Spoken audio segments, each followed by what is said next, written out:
हाँ जी, अस्सलाम वालेकुम रहमतुल्लाहि व बरकातहू। मैं हूँ गुलाम रसूल। आज अपने ना आबाई गांव में आया हुआ था, तो इधर ये गंदम के फसल की कटाई हो रही है। तो ये गंदम के फसल का आज एक छोटा सा व्लॉग आपके सामने पेश करते हैं। गाँव का हुस्न इसमें भी होता है जब कभी फसलें पक कर तैयार होती हैं तो किसान को बहुत ही भली लगती हैं। और यही मंज़र देखने के लिए मैं अपने आबाई गांव की तरफ गया। हमारे गांव में गंदम का फसल जो कि पक कर तैयार हो चुका था। और आप ये देखिए गंदम के फसल का रंग, और यहाँ किसान कितनी मेहनत के साथ अपना फसल बोते हैं। और फसल को बोने के बाद जब फसल पक कर तैयार होता है तो किसान को कितना ही भला मालूम होता है। आप देखिए अल्लाह ताला ने कुरान पाक में इरशाद फरमाया, जिसका मफ़हूम ये है, क्या तुम इस पे गौर नहीं करते कि तुम ज़मीन में मिट्टी में एक दाना बोते हो, एक दाना, उससे आगे कितनी शाखें निकलती हैं और कि उन शाखों से आगे कितनी बालियां लगती हैं, मीन्स जिसको हम सिट्टे कहते हैं।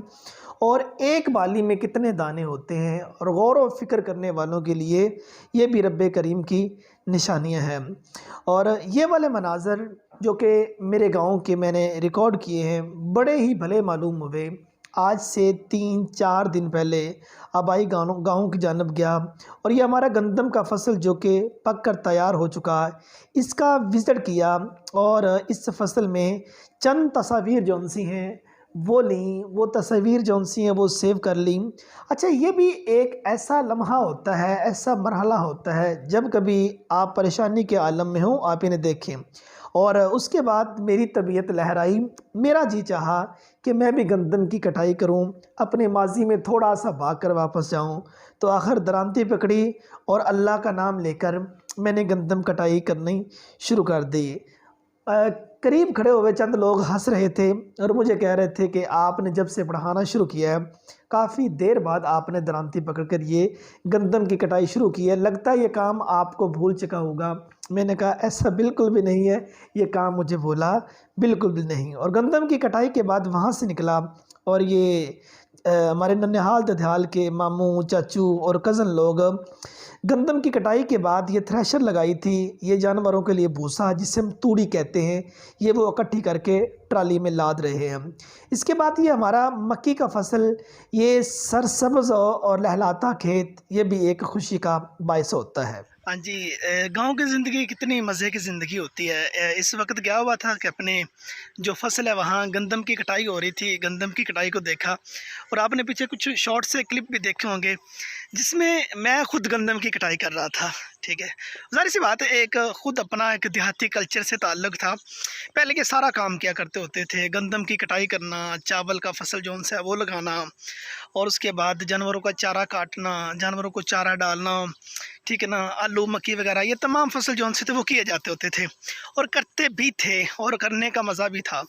तो ज़ाहिर सी बात है, यहाँ से फिर गांव से शहर को माइग्रेशन करके, उस माइग्रेशन के करने से वो सारे के सारे काम जौन से हैं वो रह गए।